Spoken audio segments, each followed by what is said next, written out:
Hello everyone, welcome to my YouTube channel. तो कैसे हैं आप सब? बहुत अच्छे से होंगे। पिछली वीडियो में क्या क्या पढ़ा था याद है?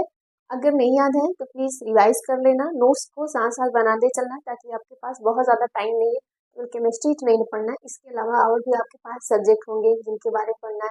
तो हमें हर सब्जेक्ट में स्कोर अच्छे लाने हैं। तो आप मेहनत करिए अच्छे से ताकि आपको जब आगे चीज़ें पढ़ो, कंपटीशन एग्जाम दो तो आपको और बेहतर तरीके से समझ में आए। अब देखो, अब हम लोग बात करेंगे। अगर हम लोग आइसोमरिज्म की बात करें तो हम लोग उसका पहला पढ़ चुके थे। एक स्ट्रक्चरल होता था और एक क्या होता था, स्टीरियो होता था।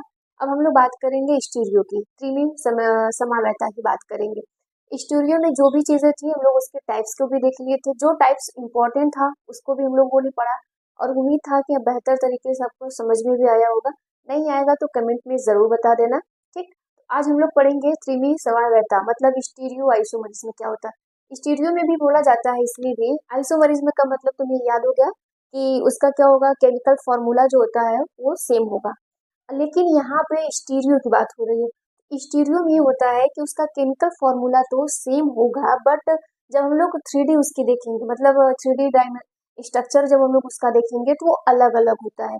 जब भी बोला जाता है बेटा कि दो या दो से अधिक कोई भी आपका उपसर्ग संयोजक यौगिक हो या डायरेक्टली बोल दो कि यौगिक हो, कॉम्प्लेक्स जब हम लोग लेते हैं तो उनका मॉलिक्यूलर फॉर्मूला क्या होता है, समान होता है, सेम होता है, लेकिन उसका 3D डायमेंशन, 3D जानते हो?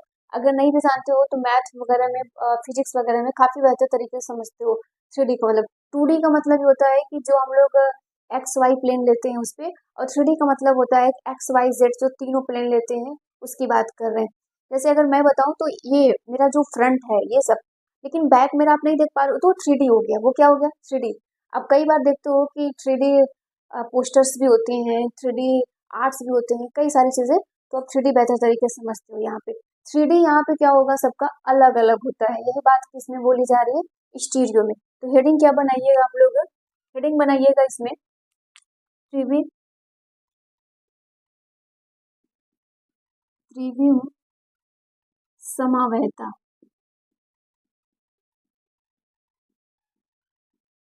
Stereo isomerism. ठीक, इसमें क्या बोला गया था ये समझ में आया? स्टीरियो में बोला जा रहा है कि जब दो या दो से अधिक यौगिक के अणु सूत्र व संरचना समान हो, ठीक है, परंतु उनका त्रिविम विन्यास भिन्न भिन्न हो। मतलब 3D विन्यास जब हम लोग करें उसका तो ये क्या रहता है कि अलग अलग होता है। तो आप डिफिनीशन कैसे लिखेंगे? डिफिनीशन में लिखिएगा, जब जब दो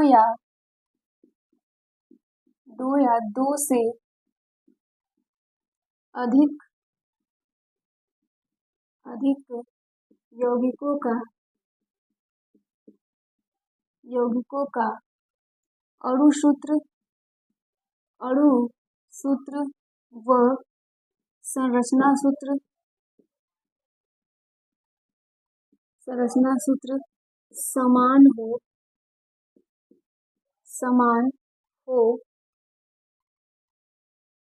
परंतु क्या क्या भिन्न हो बेटा? बोला जा रहा है कि परंतु उनका त्रिविम में विन्यास अलग अलग होगा। तो परंतु उनका त्रिविम त्रिविम में विन्यास, 3D की बात हो रही है, विन्यास अलग अलग हो तो ऐसे ऐसे यौगिक को यौगिक को त्रिविम त्रिविम समावयवी समावयवी कहते हैं। तथा यह घटना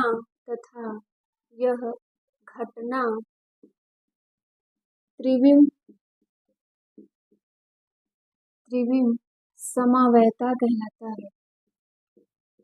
समावैता कहलाता है कहलाता है। कॉपी पेन लेके बैठा करो, साथ में नोट्स को बनाते चलो, ताकि ये नहीं रहे कि हम बस उसको देख रहे हैं लेकिन हमारे पास कुछ नोट्स नहीं है। क्योंकि एग्जाम टाइम में नोट्स ही काम आता है। कोई भी वीडियो देख लो, कितना भी लेक्चर देख लो, काम नहीं आने हैं जब तक आपके पास आपका खुद का हैंड रिटन नोट नहीं होगा। हैंड रिटन नोट होगा तो आप बार बार उसको रिवीजन कर सकते हो। ठीक, जरूरी नहीं होता कि हम बार बार वीडियो को देख पाए, लेकिन आपके एक बार वीडियो देख लिया, 2 बार देख लिया, हैंड रिटन नोट है तो आप उसको रफली क्या करते जाते हो कि पढ़ते जाते हो, चीजें आपको याद भी रहती है। तो ये समझ में आ गया। ये 2 प्रकार का होता है। एक होता है, अगर हम लोग इसके प्रकार की बात करें तो ये 2 प्रकार का होता है। यह 2 प्रकार का होता है। ठीक, एक होता है ज्यामिति, ज्यामिति समावेता। दूसरा होता है यहाँ पे प्रकाशीय, प्रकाशीय समावेता।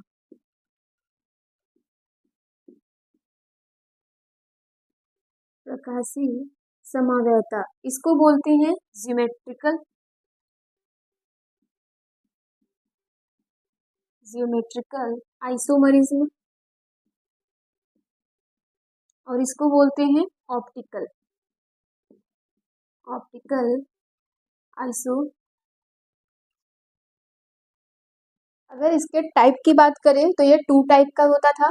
कौन सा? ज्योमेट्रिकल आइसोमरिज्म और ऑप्टिकल आइसोमरिज्म। ज्योमेट्रिकल का क्या मतलब होता है कि इसकी ज्योमेट्री हम लोग देखेंगे। ऑप्टिकल का मतलब ये होगा कि यहाँ पे मिरर इमेज बनेगा।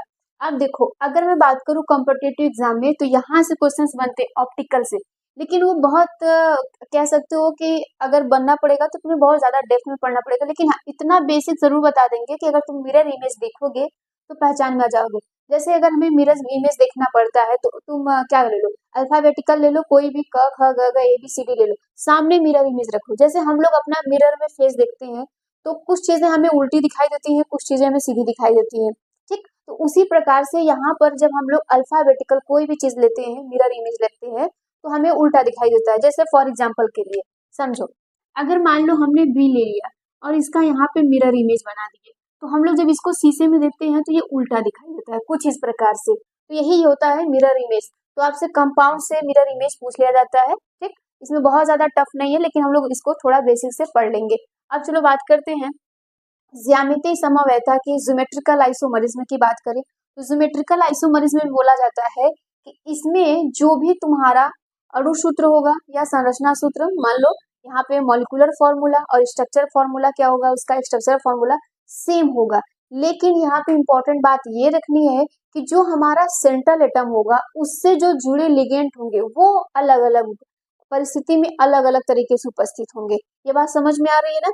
यहाँ पर अगर हम लोग जैसे यहाँ पे फॉर एग्जाम्पल के तौर पे समझिए, मान लीजिए हमारे पास ये एक्स करके ये कोई सेंट्रल एटम है और यहाँ पर वाई करके कोई भी लिगेंड है और ये 6 है। ठीक, ये क्या है? 6 है। और अगर मान लो, चलो हम इसको 4 कर देते हैं, 4 कर दिए, जेड नाम का भी कोई लिगेंड है कुछ इस प्रकार से। तो हम लोग क्या करेंगे, सेंट्रल एटम को बीच में रखेंगे, एक्स को बीच में रखा। अब हमारे पास ये जितने भी हैं, 6 है या फिर 4 कर लो, चलो अच्छा 4 कर देते हैं और बेहतर तरीके से समझोगे। 4 हमने कर दिया तो यहाँ पे क्या करोगे, 4 लिगेंड को तुम जोड़ोगे, एक साइड कुछ और होगा, इस साइड कुछ और होगा। ये डिफरेंट डिफरेंट तरीके से आएंगे, जिसको हम लोग सिस और ट्रांस के नाम से भी जानते हैं। जैसे ही कंपाउंड आपके पास मिलेगा आप इसको और अच्छे समझ जाइएगा। तो डिफिनीशन पहले वाले का लिखिएगा। पहला हेडिंग क्या बनाएंगे, पहला आप हेडिंग बनाइएगा ज्यामिति, ज्यामिति समावेता, जिसको हम लोग क्या कहते हैं, ज्योमेट्रिकल, ज्योमेट्रिकल आइसोमरिज्म।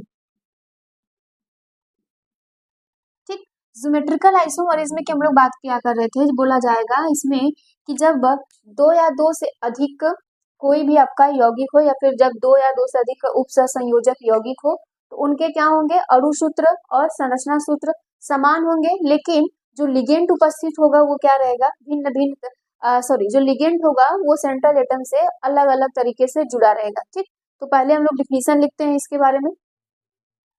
देखो यहाँ पे क्या बोला जा रहा है कि जब 2 उपसंयोजक यौगिक के अणु सूत्र व संरचना सूत्र समान होते हैं, परंतु केंद्रीय परमाणु के चारों ओर उपस्थित जो लिगेंड है, लिगेंड की स्थितियां भिन्न भिन्न होती है, मतलब डिफरेंट डिफरेंट होती हैं। ऐसे यौगिक को ज्यामिति समावयवी कहलाती हैं तथा इस घटना को ज्यामिति समावयता कहते हैं। अब नोट करके या फिर स्टार पॉइंट बना के लिख लेना। इसमें जो बोला जाता है, इसमें ये बोला जाएगा कि जब सेम ग्रुप एक साइड हो, मतलब लिख लो, जब सेम ग्रुप सेम साइड मतलब समान हो ना, सेम साइड हो तो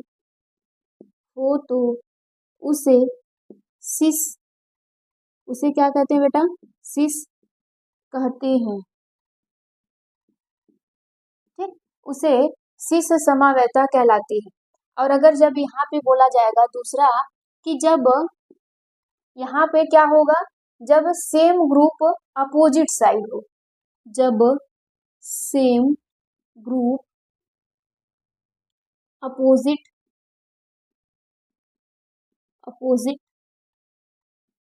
साइड हो तो उसे ट्रांस कहते हैं। उसे क्या कहते हैं? ट्रांस या ट्रांस समावयता कहलाता है। इसमें कोई भी दिक्कत नहीं होनी चाहिए थी। अब एग्जाम्पल के तौर पे हम लोग और अच्छे समझेंगे। इतना नोट करिए, फिर एग्जाम्पल लिखवाते हैं। पहले इतना नोट कर लीजिए इसको अच्छे से। चलिए इसके एग्जाम्पल देखते हैं। इसके एग्जाम्पल के लिए बेटा मैं एग्जाम्पल यही लिख रही हूँ, कॉपी में आप इसके लिए बाद लिखना एग्जाम्पल। देखो एग्जाम्पल के लिए हमने लिया PtCl2 NH3 ठीक, कुछ इस प्रकार से इसका एग्जाम्पल लेंगे। आ जाओ इसकी अब ज्योमेट्री बनाते हैं, ज्योमेट्रिकल आइसोमरिज्म की तरफ से देखते हैं। तो क्या होगा, लिगेंड को क्या बोला जा रहा है कि केंद्रीय परमाणु के चारों तरफ। ठीक, तो यहाँ पे केंद्रीय परमाणु कौन है? हमारा Pt है। और इसके चारों तरफ कौन होगा? चारों तरफ या तो अमोनिया होगा या तो क्लोरीन। तो कभी अमोनिया क्लोरीन इस साइड भी हो सकता है और कभी बेटा अमोनिया ऐसे हो सकता है। ठीक, कहीं कहीं पे बुक में देखेंगे तो आप इस प्रकार से देखेंगे, ये NH3। तो परेशान नहीं होना, ये बता रहा है कि नाइट्रोजन अपना इलेक्ट्रॉन दे रहा है, कोई दिक्कत नहीं। आप ऐसे भी लिखो तब भी काम चलेगा। यहाँ पे इस प्रकार से देखो, तो इस प्रकार से अगर आ रहा है तो इसको हम लोग क्या बोलेंगे? क्या बोल रहा है कि जब सेम ग्रुप सेम साइड हो, ये सेम ग्रुप सेम साइड हो तो इसको हम लोग कहते हैं सिस। क्या कहते हैं बेटा? सिस। तो अगर आपसे ये पूछा जाएगा कि ये किस प्रकार का है तो आप बोलोगे सिस समावयता है। अगर मैं इसी को ट्रांस में बदलूं, ठीक, इसी को मैं ट्रांस में बदलूं तो Pt को पहले बीच में कर दो क्योंकि ये सेंट्रल एटम है। आ जाओ, तो यहाँ पर हम Cl कर दें और यहाँ पे NH3 कर दें, यहाँ पे NH3 कर दें और यहाँ पर हम लोग क्या कर दें? NH3 कर दें और यहाँ पर Cl कर दें। अब आप देखिए क्या ये ट्रांस है? बोलो, ये बोल क्या रहा है कि अब ये क्या होगा? ट्रांस होगा। अब आपको समझ में आ रहा है ना? जैसे उल्टा हो गया क्या? हाँ, यहाँ पर ये ऐसे होगा, सॉरी। अब देखो ये क्या हो गया? ट्रांस। यहाँ पर इस तरीके से ये सेम है, इस तरीके से सेम है, तो बोला जा रहा है सेम ग्रुप अपोजिट साइड हो। ये सेम ग्रुप है लेकिन इसका अपोजिट इधर है, ये सेम है लेकिन अपोजिट इधर है, तो इसको हम लोग कहते हैं ट्रांस। इसको हम लोग कहते हैं ट्रांस कहते हैं।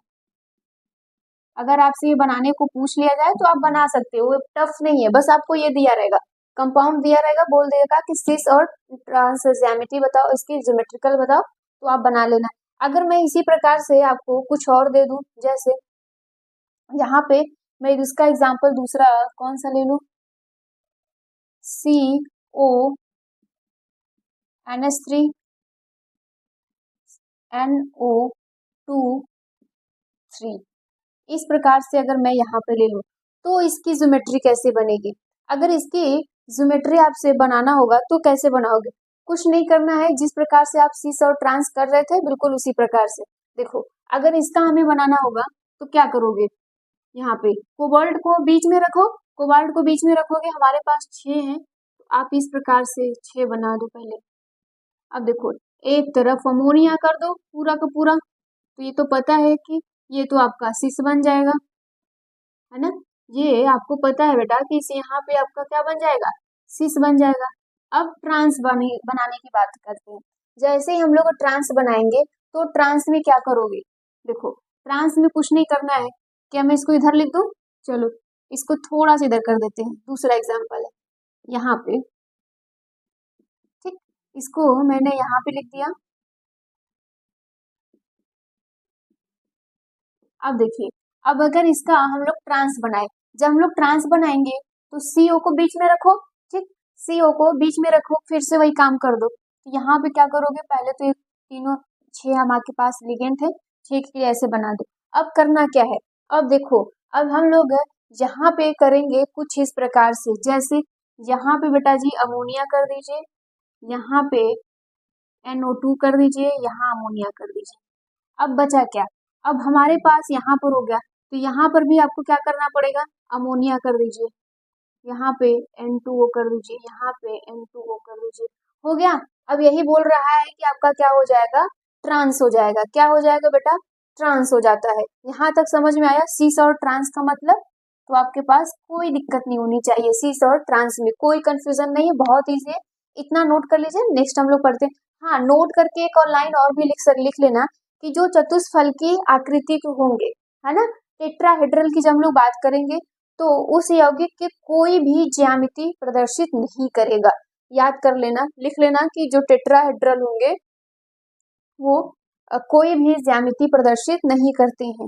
मैं कहाँ पे लिखूं, चलो यहीं पे हम लिख देते हैं, लिख लेना चतुष्फलकी चतुष्फलकी यौगिक कोई भी ज्यामिति समवेता नहीं प्रदर्शित करते हैं, ठीक है, प्रदर्शित नहीं करते हैं। यहाँ तक नोट करो बेटा जल्दी से। चलिए नेक्स्ट की बात करते हैं। तो नेक्स्ट आपके पास कौन सा आता है,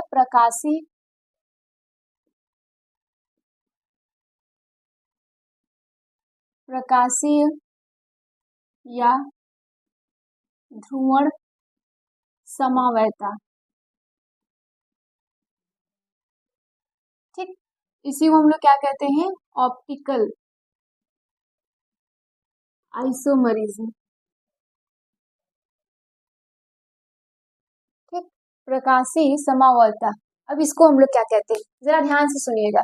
इसको हम लोग कैसे बताए थे, मिरर इमेज।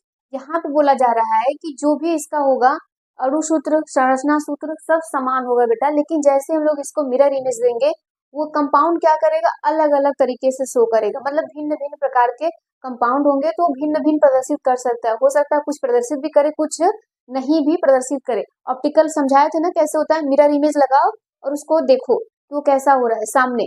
तो हम लोग कभी कभी लेते हैं, जैसे अल्फाबेटिकल ले लीजिए, सबको मिरर इमेज दे दीजिए।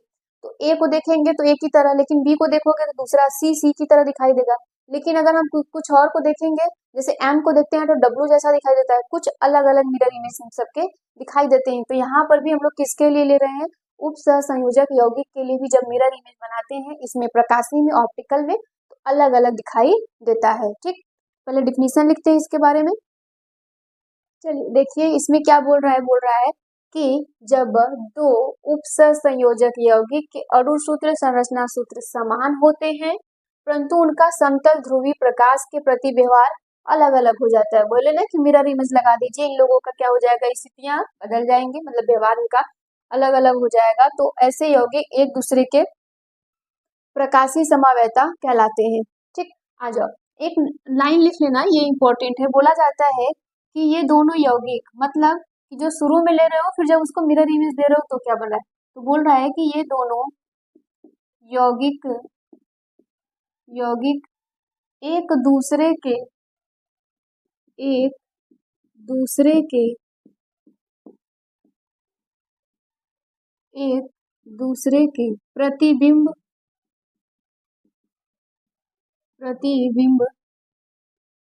रूप में या प्रतिबिंब के रूप में रहते हैं बेटा, या फिर इनैंस्यूमर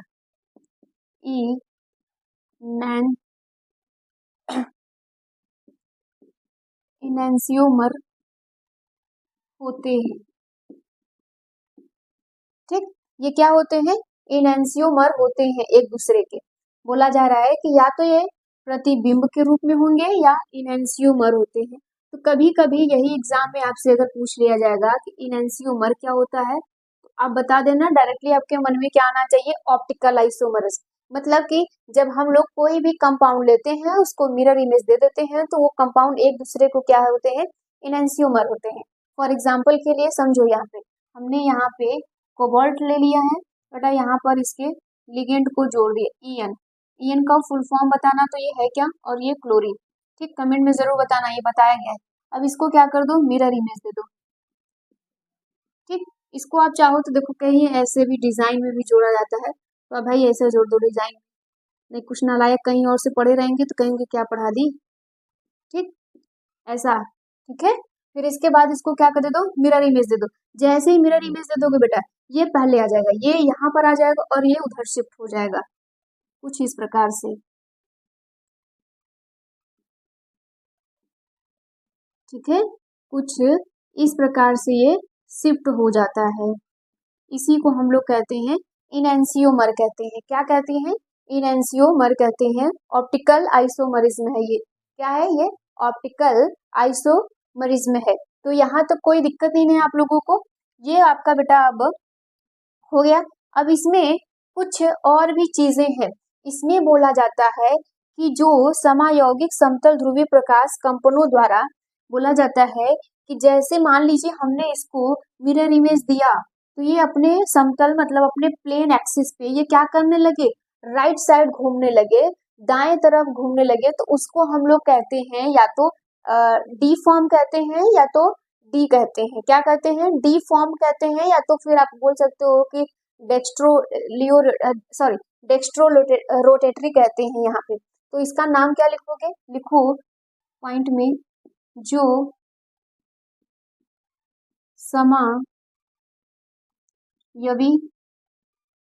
समायवी समतल ध्रुवित प्रकाश के कंपनों पर दाईं ओर मतलब आप बोल देना राइट। ठीक, आर से मतलब राइट। दाईं ओर घूमता है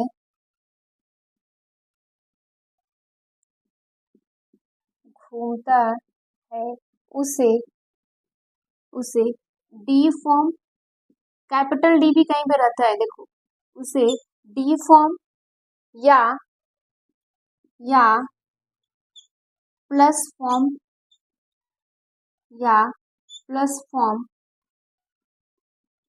कहते हैं। इसी का अगर आप नाम बोलोगे तो इसी को हम लोग कहते हैं डेक्स्ट्रो रोटेटरी। ठीक है, डेक्स्ट्रो रोटेटरी कहते हैं। कोई दिक्कत नहीं ना है, यहाँ पे रोटेटरी होगा।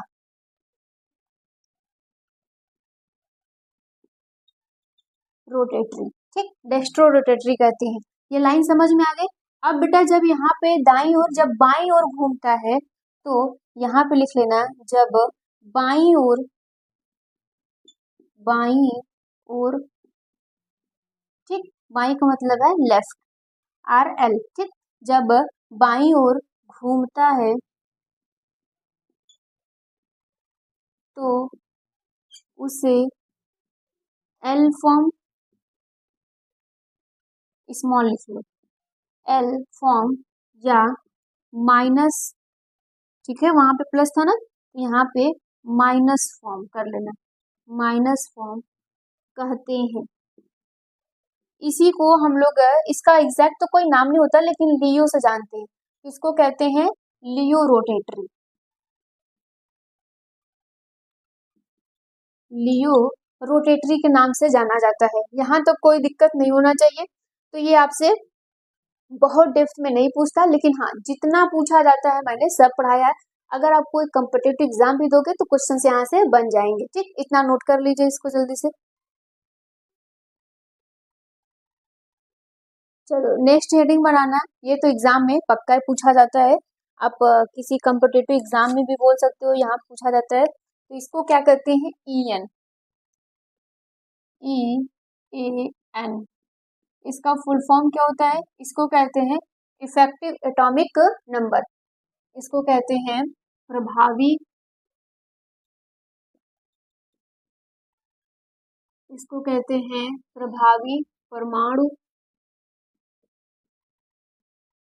संख्या। ठीक है, या क्रमांक बोल दो, क्रमांक, जिसको कहते हैं इफेक्टिव एटॉमिक नंबर, लिख लेना। अब इसके बारे में पूछते हैं। देखो अब यहाँ पर ये होता है कि ये क्यों पढ़ा जाता है, तो इसमें ये बोला जाता है कि EN से हम लोग क्या करते हैं, EN की सहायता से किसी भी परमाणु के अस्थायित्व निकाल लेते हैं, कि जो भी हमारे पास यहाँ पे कोऑर्डिनेशन कंपाउंड मिलेंगे तो अस्थाई के रूप में मिलेंगे, तो अस्थाई होगा कि नहीं होगा उसके बारे में। तो यहाँ पे लिखिएगा EN की सहायता से, EN की सहायता से